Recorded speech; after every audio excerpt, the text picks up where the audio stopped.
नमस्कार, आप देख रहे हैं के न्यूज नेशनल। मैं हूं आपके साथ आकांक्षा मिश्रा। टॉप 100 की खबरों में आपका स्वागत है। तो चलिए बुलेटिन की शुरुआत करते हैं, जहां देश विदेश की तमाम खबरें कर रही हैं आपका इंतजार। देश के पहले गृह मंत्री सरदार वल्लभ भाई पटेल की आज जयंती। इस मौके पर केंद्रीय गृह मंत्री अमित शाह ने कवेडिया में स्टैच्यू ऑफ यूनिटी पर पुष्पांजलि अर्पित की। पटेल की 145वीं जयंती के अवसर पर आयोजित राष्ट्रीय एकता दिवस समारोह में शाह मुख्य अतिथि के तौर पर शिरकत करेंगे। पीएम नरेंद्र मोदी एक रिकॉर्डेड वीडियो संदेश के माध्यम से समारोह को संबोधित करेंगे। सरदार पटेल ने 560 रियायतों को भारत में मिलाने में एक अहम भूमिका निभाई थी। जम्मू कश्मीर के लैंडमार्क में ब्लास्ट हुआ। राजौरी जिले में पाकिस्तान से सटी लाइन ऑफ कंट्रोल के करीब गश्त कर रही आर्मी की एक पेट्रोल टीम लैंडमाइन विस्फोट की चपेट में। पीर पंजाल रीजन के नौशेरा सुंदरबनी सेक्टर में शनिवार शाम को हुई घटना में 3 जवान घायल हो गए, जिनमें आर्मी अस्पताल में भर्ती कराया गया। जम्मू रीजन के डिफेंस प्रवक्ता के मुताबिक घायलों में शामिल एक लेफ्टिनेंट और एक सिपाही शहीद हो गए हैं। लैंडमाइन की घटना की जांच शुरू की गई है। अभी यह स्पष्ट नहीं है कि लैंडमाइन एलओसी पर आतंकी घुसपैठ रोकने के लिए किया गया था। तो आतंकी संगठन और शहीदों में बेगूसराय के लेफ्टिनेंट ऋषि और बठिंडा के मनजीत भी शामिल। डिफेंस प्रवक्ता के मुताबिक लैंडमाइन विस्फोट में शहीद होने वाले लेफ्टिनेंट ऋषि कुमार और सिपाही मनजीत शामिल। ऋषि कुमार बिहार के बेगूसराय निवासी थे, जबकि मनजीत पंजाब के बठिंडा के सिरेवाला गांव के रहने वाले। लेफ्टिनेंट ऋषि कुमार की शहादत की सूचना मिलते ही बेगूसराय में मातम सन्नाटा पसर गया है। ऋषि कुमार बेगूसराय जिला मुख्यालय के प्रोफेसर कॉलोनी निवासी राजीव रंजन के पुत्र थे। मूलतः लखीसराय के पिपरिया के निवासी थे, लेकिन कई दशक पूर्व से ही जीटी कॉलेज के समीप पिपरा रोड में घर बनाकर रह रहे थे। 5 दिन के यूरोपीय दौरे पर पहुंचे प्रधानमंत्री नरेंद्र मोदी ने दूसरे दिन शनिवार को G20 सम्मेलन में भाग लिया। इटली की राजधानी रोम में ही हो रहे समिट में पीएम मोदी जी ने G20 देशों के लीडर से वादा किया कि भारत अगले साल के अंत तक कोविड-19 वैक्सीन की 5 अरब डोज बनाएगा। वैक्सीन की यह डोज केवल भारतीयों के लिए नहीं, बल्कि इन्हें पूरी दुनिया को दिया जाएगा। इस दौरान वर्ल्ड लीडर्स ने गरीब देशों के लिए वैक्सीन प्रोडक्शन बढ़ाए जाने पर रजामंदी जताई।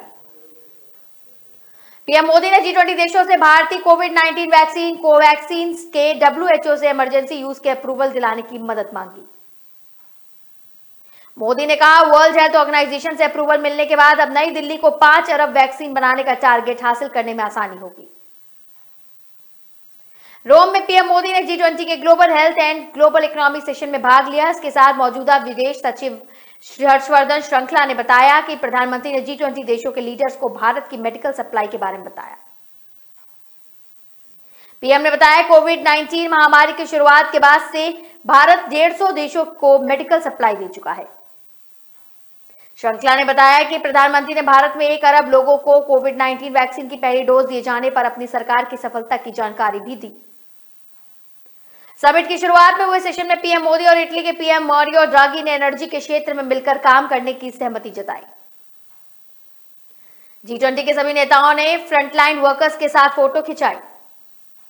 हेट स्पीच पर भारत में दोहरे मानदंड अपनाने के सवाल पर फेसबुक को संगीन सवालों का सामना करना पड़ रहा है। इस मुद्दे को लेकर देश में राजनीतिक सरगर्मी बढ़ गई है। सरकार ने सोशल मीडिया दिग्गज की घेरेबंदी करते हुए सवालों की एक लंबी फहरिस्त फेसबुक चीफ मार्क जुकरबर्ग को भेजी। सूचना प्रौद्योगिकी मंत्रालय से जुड़ी संसद की स्थायी समिति पर इस मामले में पहलकदमी का दबाव बढ़ गया है। आईटी मंत्रालय के सूत्रों की माने तो फेसबुक पर हेट स्पीच संबंधी ताजा खुलासों को लेकर एक व्यापक रिपोर्ट तैयार की जा रही है।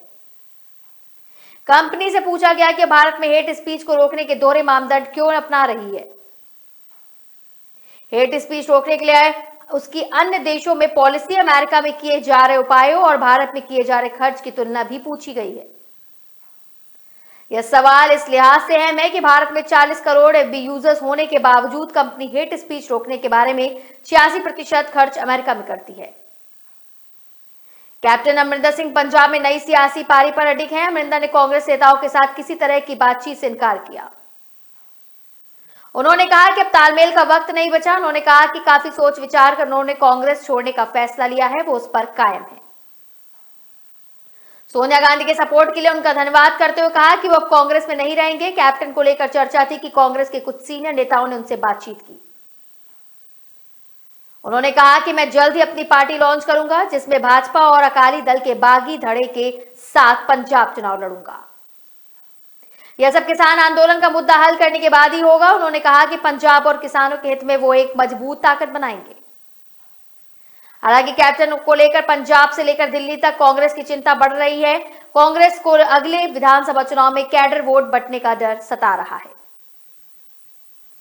कांग्रेस समझ चुकी है कि अमरिंदर भले ही ना जीत सके, लेकिन उनकी जीत के लिए खतरा जरूर बनेंगे। राष्ट्रवादी कांग्रेस पार्टी के राष्ट्रीय प्रवक्ता और अल्पसंख्यक मंत्री नवाब मलिक ने महाराष्ट्र के गोविंदा में शनिवार को कहा कि वे भविष्य में साबित कर देंगे कि एनसीबी के जोनल डायरेक्टर समीर वानखेड़े ने सरकारी कर्मचारियों की जगह एक प्राइवेट आर्मी बनकर बॉलीवुड में आतंक पैदा किया। समीर वानखेड़े ने मुंबई में अनुसूचित जाति आयोग के उपाध्यक्ष अरुण हलदार से मुलाकात कर उनसे अपने खिलाफ हो रही बयानबाजी की शिकायत की। गोंदिया में मंत्री मलिक ने आगे कहा कि समीर वानखेड़े ने एक प्राइवेट आर्मी बना रखी है, जिसमें फ्लेचर पटेल, आदिल उस्मानी, केपी गोसावी, भनीश भानुशाली जैसे कई लोग शामिल। नवाब मलिक ने कहा ये सभी लोग घर में घुसकर ड्रग्स रख रहे हैं और लोगों को फंसा रहे हैं। मलिक ने कहा कल फर्नीचर वाला नाम की एक लड़की ने बताया कि जब वानखेड़े ने उनकी बहन को पकड़ा तो वहां भी फ्लेचर पटेल मौजूद था। मलिक ने यह भी आरोप लगाया कि क्रूज पर एक बड़ी रेप पार्टी हुई और उसके आयोजकों ने मुंबई के एक रेस्टोरेंट से खाने के साथ ड्रग्स मंगवाया था। मलिक ने कहा कि उनके पास इस संबंध में जो भी सबूत है वे एनसीबी के डीजी को भेजने जा रहे हैं। मलिक के मुताबिक रेड के दौरान ड्रग्स के मौके से जब्त नहीं किया गया है। गवाहों से कोरे कागज पर हस्ताक्षर करवाए गए। गुजरात में भचाऊ तहसील के नेरगांव में भगवान राम के दर्शन करने वाला एक दलित परिवार को महंगा पड़ गया। गांव के करीब 17 लोगों ने परिवार पर जानलेवा हमला करके सभी को लहूलुहान कर दिया। पुलिस ने 5 आरोपियों को अरेस्ट कर लिया है, जबकि अन्य 12 की तलाश की जा रही है। मामला 26 अक्टूबर का बताया जा रहा है। राम मंदिर की प्राण प्रतिष्ठा पर गए थे मंदिर और बचारू पुलिस के मुताबिक 26 अक्टूबर को नेरगांव में राम मंदिर की प्राण प्रतिष्ठा हो रही थी। इसी मौके पर काफी संख्या में लोग नेरगांव में जमा थे। गांव में रहने वाला पीड़ित दलित परिवार भी मंदिर पहुंचा। इसके बाद गांव के 17 शख्सों ने पीड़ितों के घर पर हमला बोल दिया। सोलंकी का वीडियो वायरल होने से ही कच्छ के भाजपा सांसद विनोद भाई चावड़ा ने गुजरात के गृह मंत्री को पत्र लिखकर घटना की निंदा करते हुए आरोपियों को जल्द से जल्द अरेस्ट करने की मांग की। पत्र में चावड़ा ने लिखा है कि ऐसी घटनाएं समाज में वैमनस्य फैलाती हैं, इसीलिए ऐसे लोगों के खिलाफ सख्त कार्रवाई की जानी चाहिए। घायलों को भुज के जीके जनरल हॉस्पिटल में भर्ती कराया गया। परिवार की शिकायत पर पुलिस ने आरोपियों के खिलाफ मामला दर्ज कर 5 आरोपियों को अरेस्ट किया। अन्य 12 अब भी फरार बताए जा रहे हैं। भुज के डीएसपी झाला के अनुसार आरोपियों को पकड़ने के लिए पुलिस की 9 टीमें लगाई गई। आरोपी गांव से फरार बताए जा रहे हैं। कांग्रेस नेता राहुल गांधी के गोवा में दिए बयान में पंजाब में राजनीति गरमाई हुई है। राहुल ने गोवा में कहा कि हमने पंजाब में किसानों के सब कर्जे माफ कर दिए हैं, चाहे जो लोग पंजाब जाकर इसको कंफर्म भी कर सकते हैं। राहुल के इस बयान पर अकाली दल के प्रधान सुखबीर बादल मैदान में कूद पड़े। उन्होंने सीएम चरणजीत चन्नी को टैग करते हुए कहा कि राहुल गांधी को पंजाब की हकीकत के बारे में बताएं। गोवा में एक रैली में राहुल गांधी ने कहा कि हमने किसानों के कर्जे माफ करने के मुद्दे पर छत्तीसगढ़ में चुनाव लड़ा, सरकार बनने के बाद इस वादे को पूरा किया। राहुल गांधी का बयान आते ही अकाली प्रधान सुखबीर बादल ने हमला बोल दिया। अकाली प्रधान सुखबीर बादल ने उन्होंने कहा कि उन्होंने राहुल गांधी को कहा कि इस बयान के बारे में पूरी और बिना शर्त कर्ज माफी की रिपोर्ट शेयर करें, जिसके बारे में उन्होंने 2017 में पंजाब के किसानों से वादा किया था। सुखबीर ने कहा कि राहुल बताएं कि किस किसान का कितना कर्ज माफ किया गया है। इसी के बाद उन्होंने चरणजीत चन्नी को हकीकत बताने को कहा। देश में अब तक सिर्फ झूठ ही पढ़ाया गया है, झूठ बोला गया है, विश्व गुरु भारत का इतिहास को बदल देगा।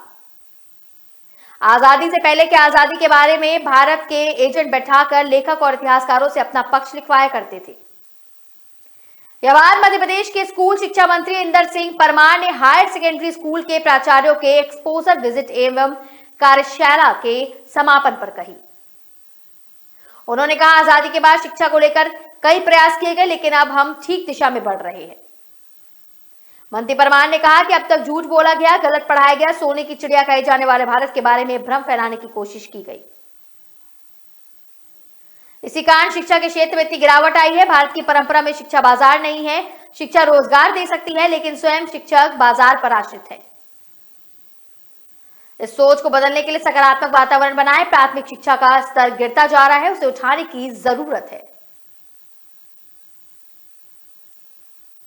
मंत्री परमार ने कहा कि शिक्षा विभाग सिर्फ नौकरी देने के लिए नहीं है, यह समाज का निर्माण करने के लिए है। नकारात्मक सोच को बदलना होगा। उन्होंने कहा, जिस तरह हम बच्चे की परीक्षा के लिए सब कुछ भूलकर उसे सफल बनाने में लग जाते हैं, वैसे शिक्षकों को भी इसी मंशा में काम करना चाहिए। भोपाल और आसपास के क्षेत्रों में लेडी चोर गैंग सक्रिय है। संत हिरदान राम नगर में सराफा बाजार में ग्राहक बनकर ज्वेलरी खरीदने पहुंची 3 महिलाओं की गैंग ने सोने के 2 कंगन चोरी कर लिए। इसका खुलासा तब जब हुआ जब ज्वेलर्स ने स्टॉक का मिलान किया। घटने में दुकान में लगे सीसीटीवी में ये वारदात रिकॉर्ड हो गई। सराफा मार्केट बैरागढ़ में ज्वेलरी की दुकान है। उन्होंने बताया कि शुक्रवार शाम करीब 6:30 बजे 3 महिलाएं दुकान पर खरीदारी करने पहुंची। उन्होंने बताया, तीनों ने कंगन दिखाने के लिए बोला। मैंने 7 जोड़ी कंगन दिखाने में ट्रे में रख दिए। इसी दौरान बीच में बैठी महिला ने हाथ में कंगन पहना। इसके बाद हमारी नजर से बचते हुए बाजू में बैठी महिला को चुपके से दे दिया। बाद में महिलाएं बोली कि उन्हें कंगन पसंद नहीं आए। इसके बाद वो दुकान से चली गई। जिनके जाने के बाद व्यापारी ने कंगन गिने तो इसमें 25 ग्राम वजनी कंगन 2 गायब मिले। सीसीटीवी फुटेज चेक करने के पे पता चला कि खरीदारी करने आई महिलाएं कंगन चुरा कर ले गई हैं। धर्मेंद्र ने तुरंत थाने पहुंचकर मामला दर्ज कराया। त्योहारों के कारण बाजार में काफी भीड़ है। भीड़ की आड़ में महिलाएं इस तरह की वारदात को अंजाम दे रही है। जम्मू कश्मीर में शनिवार शाम हुए ब्लास्ट में बेगूसराय के लेफ्टिनेंट ऋषि कुमार शहीद हो गए। घटना की सूचना मिलते ही बेगूसराय में मातम पसर गया। ऋषि कुमार बेगूसराय जिला मुख्यालय के प्रोफेसर कॉलोनी निवासी राजीव रंजन के पुत्र थे। कई दशक पूर्व से ही जीटी कॉलेज में के समीप पिपरा रोड में घर बनाकर रह रहे थे। दादाजी के रिफाइनरी में कार्यरत रहने के कारण यहीं बस गए थे। मौत की खबर मिलते परिजनों में कोहराम मच गया। शहीद के पिता ने बताया कि टेलीफोन पर तकरीबन 7:30 बजे सूचना मिली। पिता ने यह भी कहा कि 4 दिन पहले ही मां से बात की थी और बोला था कि बहन की शादी में छुट्टी लेकर आऊंगा।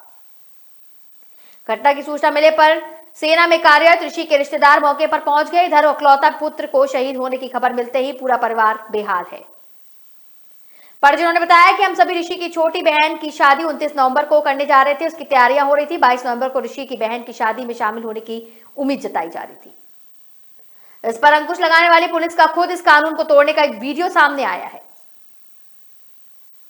वीडियो छपरा की महिला थाना का है। इसमें एक नाबालिग लड़की महिला थाना में पोछा लगाते हुए दिख रही। वीडियो देखने के बाद कानून की रक्षा पुलिस की कार्यशैली पर सवाल खड़े करने वाली है। वीडियो के बारे में पूछे जाने पर महिला थाना प्रभारी ने बताया कि नाबालिग लड़की से कोई काम नहीं कराया जा रहा। उसकी नानी हमारे यहाँ सफाई कर्मी है।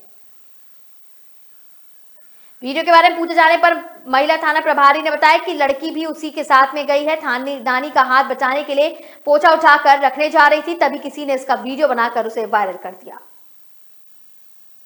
रीवा जिले के पनवार थाना प्रभारी ने शहडोल में सर्विस रिवॉल्वर से पति की हत्या के बाद खुदकुशी कर ली। सूचना के बाद पहुंची पुलिस ने कमरे में ताला लगा दिया। रीवा से सुबह एफएसएल टीम आकर जांच करेगी।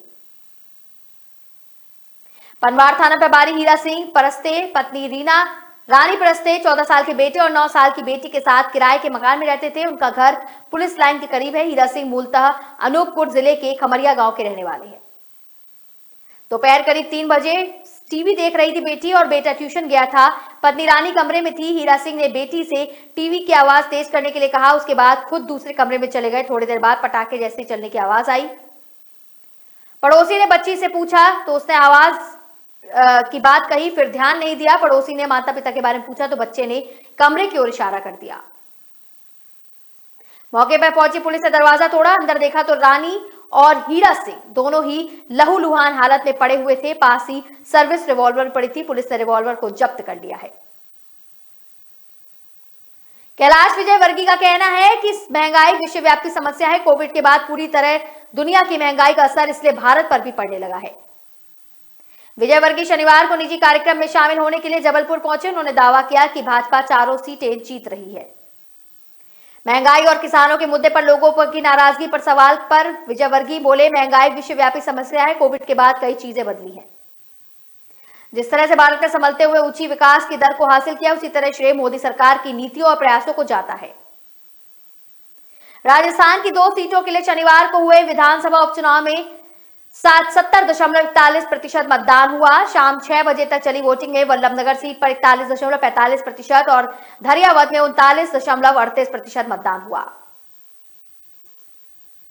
वल्लभनगर में 53.14% और धरियावद में 94.23% मतदान हुआ। दोनों सीटों पर परिणाम के लिए निर्णायक साबित हुए मतदान का यह चरण। राजस्थान में 2 सीटों पर विधानसभा उपचुनाव में मतदान पूरा हो चुका है। वल्लभनगर और धरियावद की 2 सीटों पर सुबह 7 बजे से मतदान शुरू हुआ। धरियावद विधानसभा सीट पर भाजपा और कांग्रेस दोनों पार्टियों के प्रत्याशी अपना अपना वोट डालने के लिए बाद पोलिंग बूथों पर सक्रिय रहे। तो फिलहाल टॉप 100 की खबरों में मेरे साथ सिर्फ इतना ही। तमाम खबरों के लिए आप बने रहें और जुड़े रहें के न्यूज नेशनल के साथ।